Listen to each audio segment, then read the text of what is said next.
Tagar Institut, Jurnalisme dan Riset.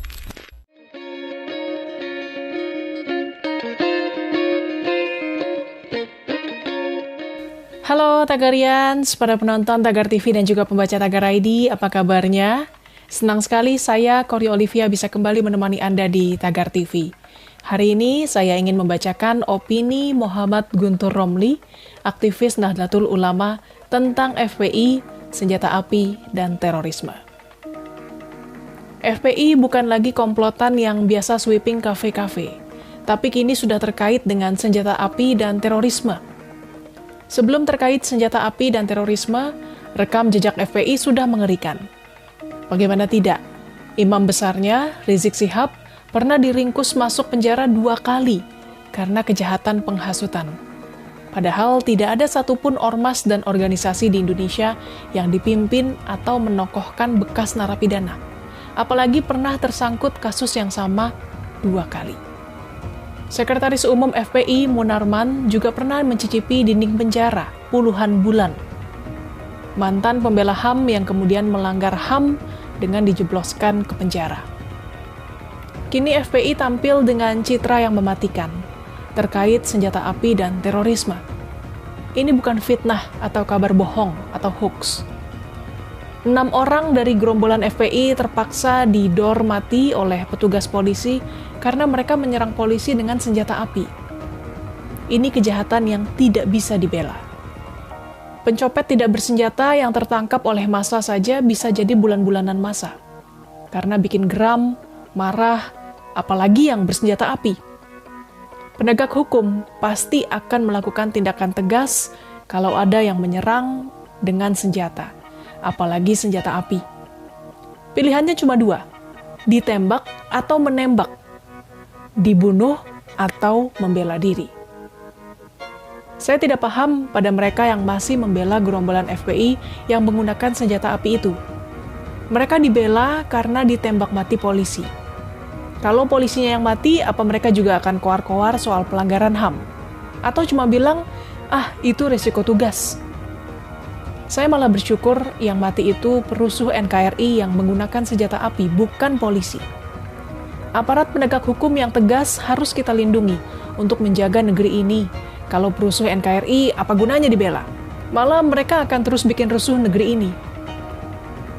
Di hadapan kasus penembakan mati 6 gerombolan FPI ini hanya ada 2 versi. Percaya versi polisi atau versi FPI.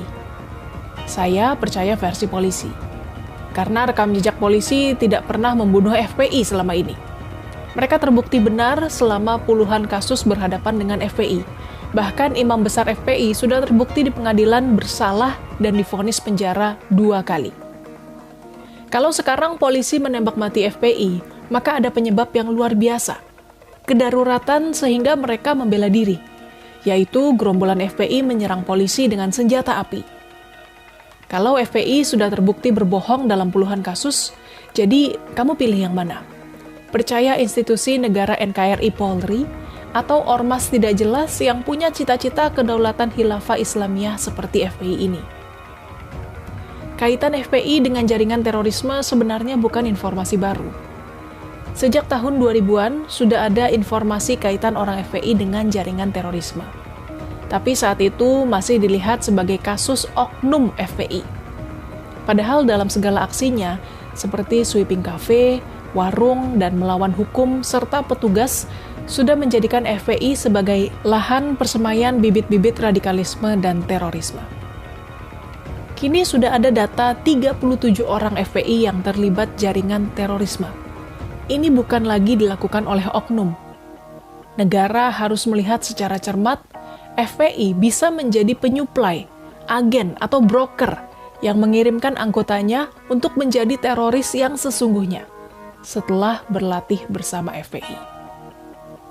Agen TKI ilegal saja bisa ditutup. Ini agen teroris, mau dibiarkan sampai kapan? Saat ini FPI tampak kuat dan tersebar karena sudah terlalu dibiarkan. Kalaupun ditangani hanya dilihat sebagai kejahatan oknum dan personal. Padahal secara wadah dan perkumpulan, FPI sudah bisa dikategorikan kejahatan yang terstruktur. publik menunggu sikap tegas negara terhadap FPI, seperti halnya kepada HTI. Tagarians, demikian opini Muhammad Guntur Romli, aktivis Nahdlatul Ulama tentang FPI, senjata api, dan terorisme. Subscribe YouTube channel Tagar TV dan klik loncengnya juga untuk mengikuti video menarik membahas topik terhangat hanya untuk Anda. Dan selalu ingat 3M, memakai masker, menjaga jarak, dan mencuci tangan. Saya Kori Olivia, Tagar TV.